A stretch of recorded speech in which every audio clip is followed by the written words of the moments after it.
السلام علیکم، میں نونو پٹھان ایک بار پھر سے آپ سبھی کا استقبال کرتا ہوں، خیر مقدم کرتا ہوں ہمارے یوٹیوب چینل اور فیس بک پیج پر. اور اگر آپ ہمارے چینل پر نئے ہیں تو اسے فالو کر لیجئے، سبسکرائب کر لیجئے، کیونکہ مفتی جلال الدین صاحب آپ سبھی کے جو سوال ہیں ان کے جواب دیتے ہیں. مفتی جلال الدین صاحب کا بھی ہم استقبال کرتے ہیں، خیر مقدم کرتے ہیں کہ انہوں نے اپنا قیمتی ٹائم ہمیں دیا کہ ہم جو عوام کے جو سوال ہیں ان کے جواب دے سکیں. اور آج بھی ہمارے پاس کچھ سوال ہیں، قیمتی سوال ہیں، تو ویڈیو سے لاسٹ تک بنے رہیں. ہو سکتا ہے کہ جو ہم سوال کریں اس میں سے کوئی ایک ایسی غلطی جو آپ کر رہے ہوں اور وہ آپ کی سدھر جائے، اور ہو سکتا ہے کہ آپ کی یہ ساری جو بھی مفتی صاحب بتائیں وہ ساری چیزیں آپ کی بالکل صحیح ہوں، تو آپ کو ایک دل اور بھی خوش ہو جائے گا کہ ہاں میں صحیح کرتا ہوا آ رہا ہوں، جو بھی عمل کر رہا ہوں. تو اس میں کیا ہے، بندے کو خوشی ملتی ہے کہ ہاں ہم الحمدللہ ہم بالکل صحیح کر رہے ہیں. نماز پڑھنا ہے، قرآن پڑھنا ہے، بہت ساری چیزیں ہیں. تو مفتی صاحب ہمارا پہلا سوال یہ ہے، کیا بات کرتے ٹائم یا جیسے بہت سارے لوگ جاتے ٹائم کہتے ہیں اللہ حافظ، تو اللہ حافظ یا خدا حافظ کہہ سکتے ہیں؟ بسم اللہ الرحمن الرحیم. دیکھیے، رخصت ہوتے وقت کوئی انسان بات کر رہا ہو اور رخصت ہو رہا ہو تو رخصت ہوتے وقت یا فون پہ بات چل رہی ہے اور بات ختم ہوتے وقت اللہ حافظ کہہ سکتے ہم، جائز ہے، منع نہیں. اور تفسیر میں اگر جائیں تو جناب نبی کریم صلی اللہ علیہ وسلم کا طریقہ یہ تھا کہ آپ صلی اللہ علیہ وسلم جب کسی کو رخصت کرتے تو اس کے ہاتھ کو پکڑ لیتے، اس کے ہاتھ کو اپنے ہاتھ میں پکڑ کر کے پھر کہتے استودع اللہ دینکم و امانتکم و خواتیم اعمالکم. آپ صلی اللہ علیہ وسلم سے منقول ہے روایت کہ بھئی ہم نے آپ کو اور آپ کی امانت کو اور آپ کے آخری عمل کو اللہ کے حوالے کر دیا. تو یہ طریقہ بہتر ہے، سنت طریقہ ہے. لیکن اگر کوئی اللہ حافظ کہہ دے تو اس کا مقصد بھی ہے کہ آپ اللہ کی حفاظت میں رہو، اللہ کی امان میں رہو، یہ جائز ہے. تو بہت سارے لوگ ایسے ہی کرتے ہیں، اکثر ہمارے ساتھ بھی ایسا ہوتا ہے، کال کٹ کری ہم نے کہتے ہیں اللہ حافظ. تو مفتی صاحب ہمارا دوسرا سوال یہ ہے، کیا ایک وضو سے دو نمازیں پڑھ سکتے ہیں؟ ہاں، ایک وضو سے دو نماز پڑھ سکتے، کوئی حرج نہیں ہے. اور دو نماز کے علاوہ دیگر عبادات بھی کر سکتے ہیں جب تک کہ وضو نہ ٹوٹے. اگر وضو برقرار ہے تو آپ اسے دوسری نماز پڑھ سکتے ہیں، لیکن اگر ہر نماز میں الگ کر لیں تو کوئی بات نہیں، کوئی حرج نہیں. ثواب میں اضافہ ہوگا. ثواب میں اضافہ ہوگا وضو کرنے پر. تو اکثر ایسا ہوتا ہے کہ بہت سارے ہمارے بھائی جاڑوں میں ایسا کرتے ہیں کہ عصر کی نماز پڑھی اسی سے مغرب پڑھ لیتے ہیں، اور بعض لوگ ماشاءاللہ ایسے ہوتے ہیں کہ عشاء بھی اسی سے پڑھتے ہیں. تو آپ ایک وضو سے دو نمازیں پڑھ سکتے ہیں. مفتی صاحب ہمارا سوال یہ ہے، کیا واٹس ایپ پر جیسے بہت سارے لوگ ہمیں سلام کرتے ہیں اور کمنٹ باکس میں ہماری ویڈیوز میں بھی ہمیں سلام کرتے ہیں بہت سارے لوگ، تو کیا ہم دل میں جواب دے دیں وہ کافی ہوگا یا انہیں ریپلائی دیں؟ دیکھیے، واٹس ایپ پر سلام کرتے ہیں تو سلام کا جواب دینا واجب ہے. اب اسی وقت آپ زبان سے جواب دے دیں اور باقی لکھ کر کے بھی جواب دیں. لکھ کر کے آپ جواب دے دیں لیکن زبان سے اسی وقت کہہ لیں وعلیکم السلام ورحمۃ اللہ، اور لکھ کر کے جواب دے دیں. اگر جیسے آپ مان لیجیے میں نے آپ کو سلام کرا اور آپ نے اگر مجھے جواب نہیں دیا، لیکن آپ آگے کی میں نے سوال کرا تو مطلب میں نے دل میں دے دیا، تو وہ کافی رہے گا، یا مطلب سامنے والے لوگ یہ سوچتے ہیں ہماری سلام کا جواب نہیں دیا تو زبان سے تو اس وقت کہہ لیں، لیکن یہاں لکھنے کا مسئلہ ہے. اگر ہم آمنے سامنے ملاقات ہو رہی، بات چیت ہو رہی، تو آمنے سامنے جب بات چیت ہوگی تو کسی نے سلام کیا، ہم نے اس کا جواب دیا تو آواز پہنچ گئی. لیکن یہاں لکھنے کا مسئلہ ہے، واٹس ایپ پر یا فیس بک پر لکھ کر کے ہم بات کر رہے ہیں، چیٹنگ ہو رہی ہے ہماری، تو اس میں زبان سے سلام کہہ لیں آواز سے، اور باقی لکھ کر کے جواب دے دیں، لکھ کر کے بھی جواب دیں. جی.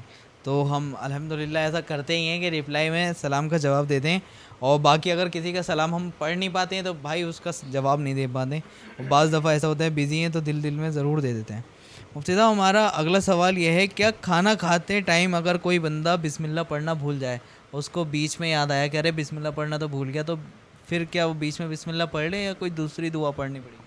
نہیں، اگر کھانا کھاتے وقت بسم اللہ پڑھنا بھول جائے ایک انسان، تو جب اسے یاد آئے بیچ میں، تو اس کے بعد جو حدیث سے ثابت ہے وہ ہے بسم اللہ اولہ و آخرہ، یہ دعا پڑھ لیں تو انشاءاللہ اس کی مکافات ہو جائے گی. جی.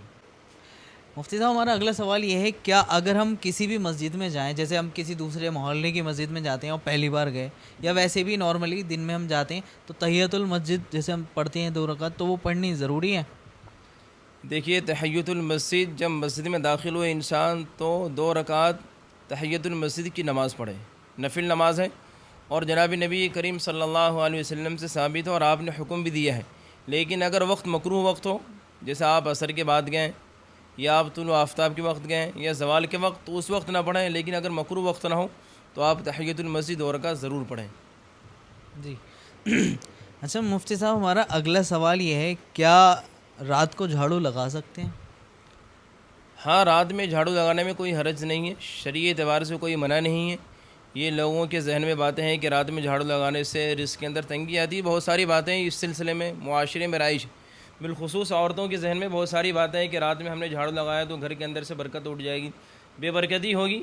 یہ رسومات کے قبیل سے ہے اور شریعت سے کوئی تعلق نہیں۔ آپ رات میں جھاڑو لگا سکتے ہیں، اگر رات میں گھر میں گندگی ہو جھاڑو لگائیں، صاف کریں۔ جی اکثر ایسا ہوتا ہے، جیسے ہم فرش پر سوتے ہیں، بہت سارے لوگ ایسے ہوتے ہیں تو وہ جھاڑو لگا کر سوتے ہیں، تو بہت سارے لوگ ٹوکتے ہیں کہ جھاڑو نہیں لگانا، رات ہو رہی ہے تو نہیں لگا سکتے، کوئی حرج لگا نہیں۔ سکتے ہیں اس میں۔ چلیے الحمد۔ مفتی صاحب، ہمارا اگلا سوال یہ ہے، کیا بنا وضو کے اذان دے سکتے ہیں؟ جیسے بعض دفعہ ایسا ہوتا ہے، کوئی ابھی ایمرجنسی ہے، اذان کا ٹائم نکل رہا ہے، کوئی کہہ رہا ہے بھائی اذان دے دیجیے، تو میرے ساتھ بھی ایسا ہوا ہے، کیا بنا وضو کے اذان دے سکتے ہیں، وضو کرنا پڑے گا؟ دیکھیے، مستحب ہے کہ آپ انسان باوضو اذان دے، لیکن جب وقت تنگ ہے، مجبوری کے درجے میں اگر کسی نے بغیر وضو کے اذان دے دیا تو اذان ہو جائے گی، کوئی حرج نہیں ہے، لیکن عادت نہ بنائے اس کی۔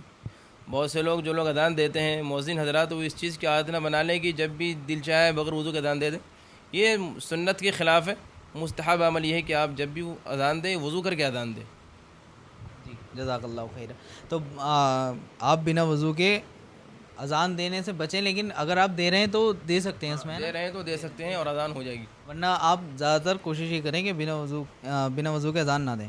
مفتی صاحب، ہمارا اگلا سوال یہ ہے، جیسے آج کل لوگ سوشل میڈیا پہ پوسٹ ڈالتے ہیں کہ اگر اللہ سے محبت ہے تو لائک کرنا، کمنٹ کرنا، اللہ سے اگر نبی سے محبت ہے، نبی کا واسطہ تمہیں، ماں باپ کی قسم ہے تمہیں کہ تم نے اگر پوسٹ کو لائک نہیں کرا تو یہ ہو جائے گا، ماں باپ مر جائیں گے تمہارے، ایسے پوسٹ کرتے ہیں، تو کیا ہمیں اس کو فالو کرنا چاہیے اس ڈر سے کہ ہمارے نبی سے محبت تو ہم کرتے ہیں اور ہم لائک کرنا ضروری ہے، یا مطلب چھوڑ دیں اس کے؟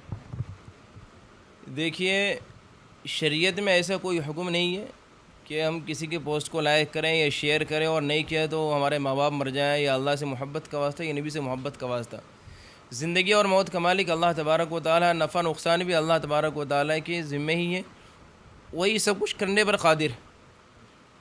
اللہ تبارک و تعالیٰ نے قرآن کریم میں اپنے نبی کو مخاطب کرتے ہوئے فرمایا، قُلْ لَا أَمْلِكُ لِنَفْسِي نَفْعًا وَلَا ضَرًّا إِلَّا مَا شَاءَ اللَّهُ۔ کہ آپ کسی اے نبی، آپ لوگوں کو بتلا دیجئے کہ میں کسی نفع نقصان کا مالک نہیں ہوں مگر جو اللہ چاہے۔ تو جب نبی کو اختیار نہیں ہے نفع نقصان کا مالک ہونے کا، تو یہ جو لوگ اس طرح کی باتیں کرتے ہیں سوشل میڈیا پہ، وہ اس طرح سے لوگوں کو ڈرا کر کے اپنی پوسٹ یا اپنی خبروں کو لوگوں کے درمیان خوب پھیلانا چاہتے ہیں، تاکہ اس کے جو ہیں چاہنے والے زیادہ ہو جائیں اور لوگ اس کے پوسٹ کو خوب پڑھیں۔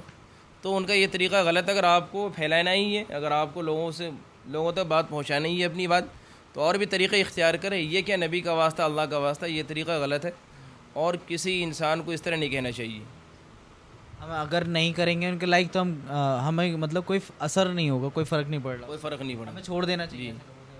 ماشاء اللہ، جزاک اللہ خیر۔ مفتی صاحب، ہمارا آخری سوال یہ ہے، کیا اگر کسی کو پیشاب لگ رہا ہو اور نماز جماعت کھڑی ہو گئی ہو تو کیا وہ نماز پڑھ سکتا ہے ایسی حالت میں؟ پیشاب لگ رہا ہے اسے کافی تیز؟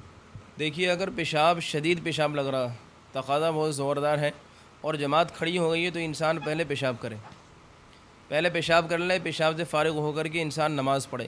لیکن ایک انسان ایسا ہے کہ جماعت سے ہٹ کے اپنی نماز پڑھ رہا، ایسے وقت میں پڑھ رہا کہ بالکل وقت نکلنے والا ہے، نماز کا وقت ختم ہونے والا ہے، کیا پیشاب کرنے گیا تو وقت بالکل نکل جائے گا، تو ایسے موقع پر اس انسان کے لیے اجازت ہے کہ اسی حالت میں نماز پڑھ لے تاکہ وقت ختم نہ ہو۔ لیکن اگر وقت میں گنجائش ہے تو انسان پہلے پیشاب کرے، تقاضے کو پورا کرے، پھر بعد میں نماز پڑھے خشوع خضوع کے ساتھ، یکسوئی کے ساتھ۔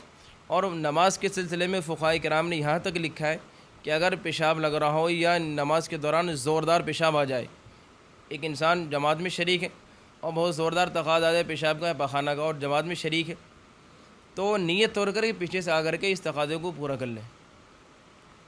یہ اس صورت میں جب حالت زیادہ خراب ہو،